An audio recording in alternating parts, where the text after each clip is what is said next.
Dia bermalam dengan abah saya di katil hospital. Dia berucapkan kepada saya dengan ungkapan yang terakhir. Katanya pada pukul 12 tengah malam, "Abang, abah nak tidur dah." Selama ni dia tak pernah sebut kalau dia nak tidur, dia tak pernah minta.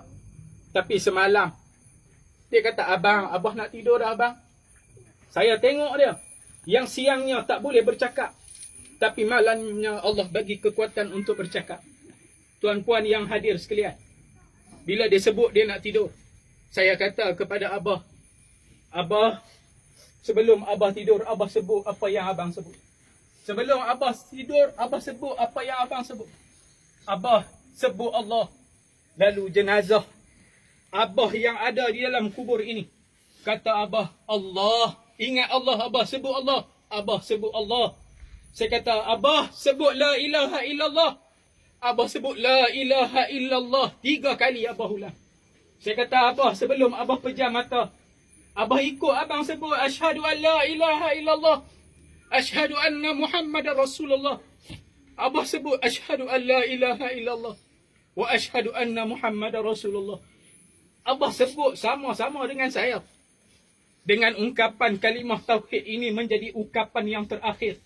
Syahadah yang disaksikan oleh saya sendiri. Yang mana di siangnya dia tak mampu untuk bercakap dan berkata-kata.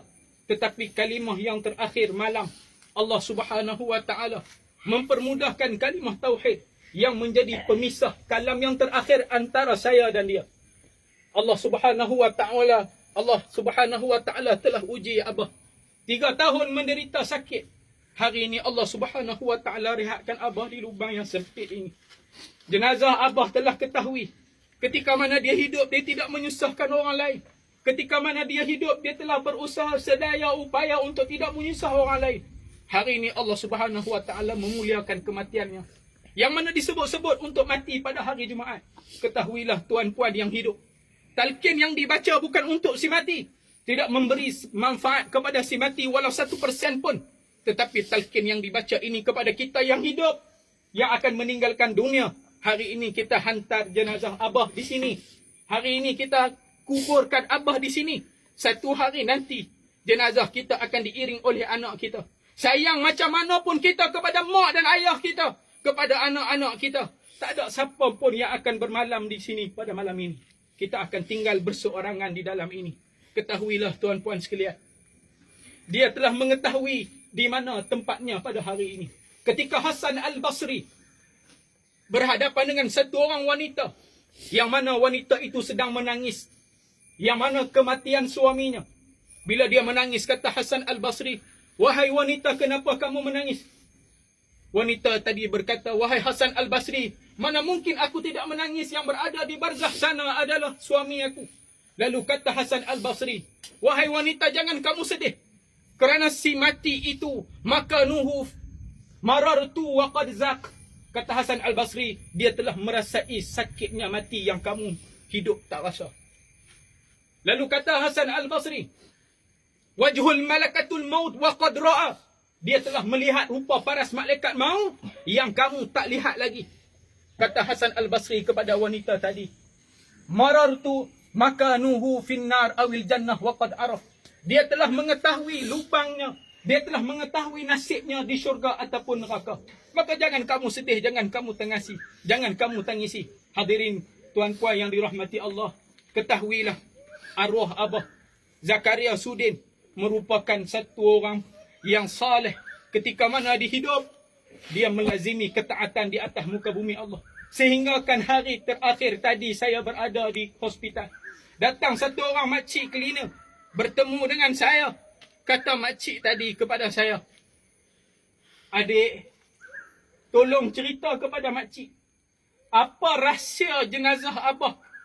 Apa rahsia abah ketika dia hidup? Apa rahsia yang dia lakukan?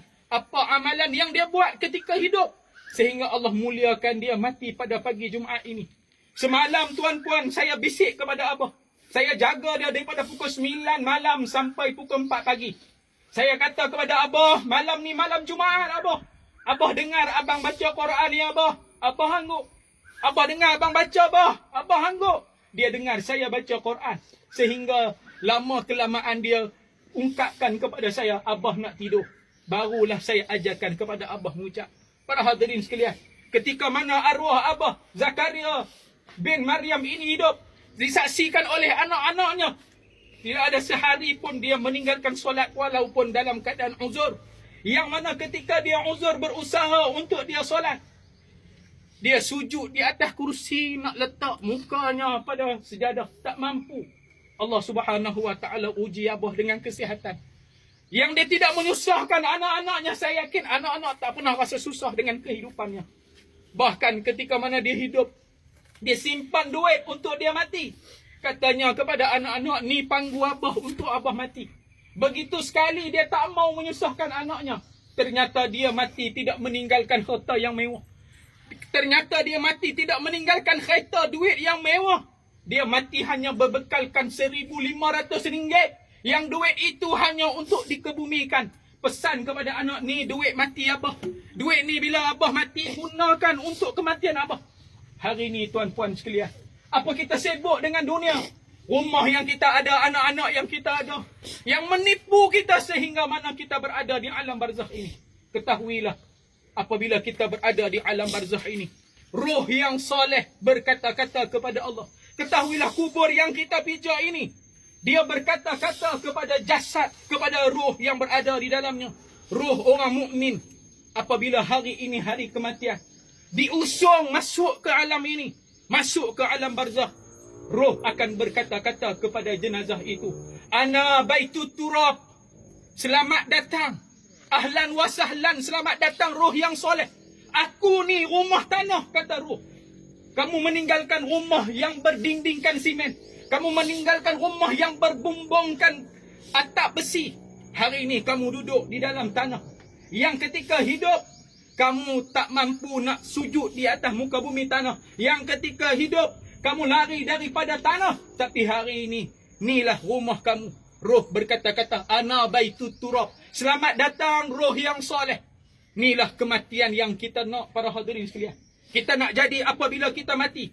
Mati kita menghidupkan ramai orang, bukan mati kita melegakan ramai orang. Para hadirin tuan-puan yang dimuliakan oleh Allah, roh berkata-kata, kubur akan berkata-kata kepada roh yang soleh, ana baitul wahdah, aku ni rumah perpisahan. Selamat datang, mai duduk di sini. Ni rumah hang berpisah dengan anak bini hang. Hang duduk di sini, anak bini hang tak datang teman hang. Ana baitud dud, kata kubur dalam hadis Nabi SAW. Nabi kata, ni rumah ulat. Selamat datang wahai roh yang soleh, rumah ni rumah ulat.